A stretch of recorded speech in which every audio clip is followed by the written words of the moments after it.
This is OSA, or WASP. It is a Russian non-lethal, barrel-less, electrically initiated handgun. It is marketed as an official self-defense weapon and has gained much popularity in Russia since you can't legally own a normal gun in Russia.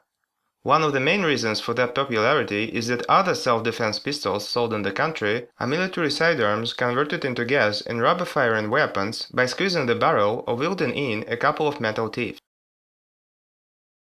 The ammunition used is a standard 9mm shell fitted with a soft rubber round bullet. When fired, the rubber easily compresses inside the barrel to overcome the obstacles.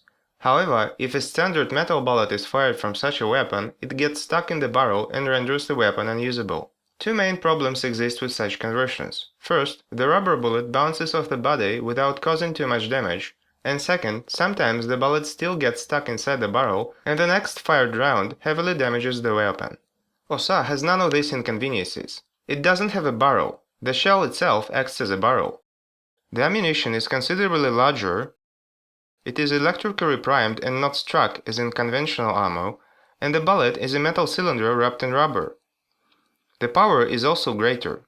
The 9mm rubber shell produces around 50 joules of muzzle velocity, while the OSA gives 90. Anyway, it is still non-lethal compared to a 9mm NATO handgun ammo giving at least 450 joules of energy, 5.45 NATO assault rifle having at least 1800 joules of energy, and 7.62 sniper rifle getting more than 3000 joules of energy. However, initially OSA had 120 joules of energy, but they were forced to lower it to 90 after a series of quite lethal outcomes from using the said non-lethal weapon. The ammo comes in a box saying traumatic ammo, depicting the rubber bullet with a stabilizer, and there is only 4 in the box. It is also quite expensive since the production is almost by hand, the shells have to be thick since they act as barrels, and the electric primers are also quite specific. Unconventional is always expensive. The caliber is 18.5 by 55, which is in the shotgun league, and the T stands for traumatic. So let's have a closer look. First, the exterior. OSA looks like nothing you've seen before. The only resemblance is to the Derringer 4-barrel pistol, also a unique weapon. It has iron sights which don't glow in the dark, assisted by a laser pointer which is activated by a rotating switch on the side.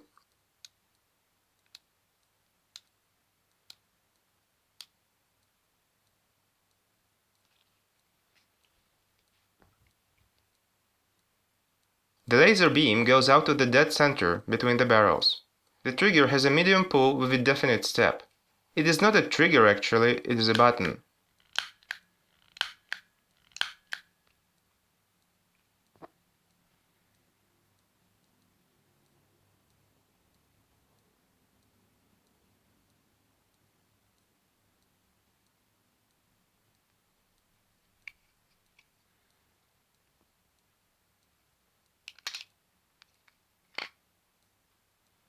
So as you can see, the barrels are quite thin, since they are assisted by the thick shells which act as a liner.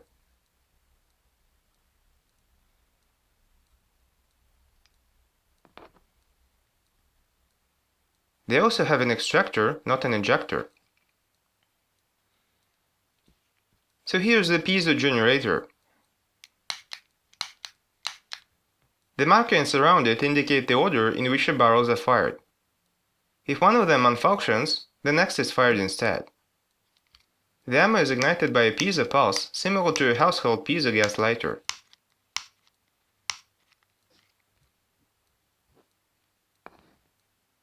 The loading is straightforward.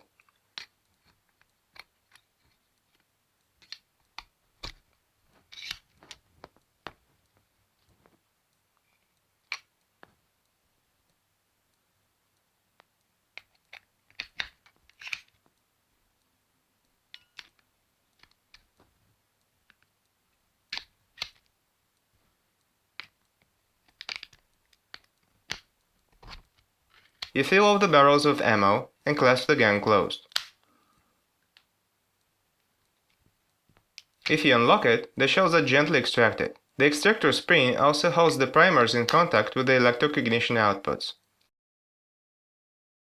The lower part of the handle has the strap hinge and the screw-out port for a lithium battery, which powers up the laser pointer. As you can see, my first barrel is loaded with a different ammo. It is in fact a piece of military-grade flashbang fitted into the shell. It produces tremendous noise and light. In fact, they recommend to close your eyes while firing, so you could flee the area while the attacker is blinded. It also works like a charm on bouncing away dogs following you riding a bike without actually hurting them. Among other ammunition available are pepper sprays and signal rockets. But most popular are the standard rubber and metal bullets. So let's try it out.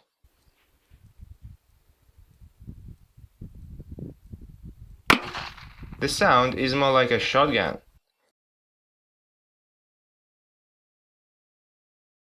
As you can see, the metal has a huge hole.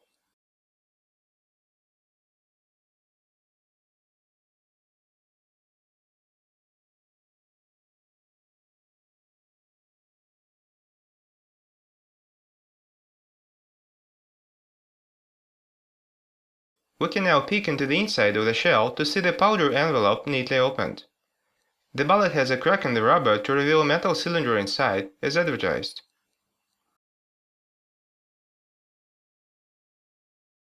It also has lost the stabilizer, probably on hitting the metal.